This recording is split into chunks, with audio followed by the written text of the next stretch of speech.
আচ্ছা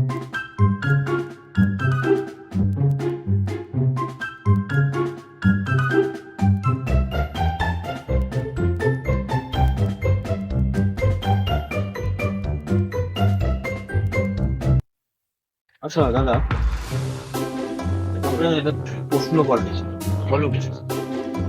আপনি যে লাগানে রাখছেন কালো কালো ক্রিম আছে, মানে এটার মধ্যে কি কাস্টমার কি মানে জিনিসপত্র কেনার পরে টাকা পাঠায় না আপনার কোনো? ওটাকে জিপে বলে, জিপে মানে গুগল পে, টাকা ওখানেই পাঠায়। বলতে মানে এ, মোটামুটি তো ডেলি কত টাকা হয়ে যাবে? 5 থেকে 7 হাজার ডেইলি। আরে দাদা, ওটাতে টাকা ঢোকে না, টাকা অ্যাকাউন্টে ঢোকে।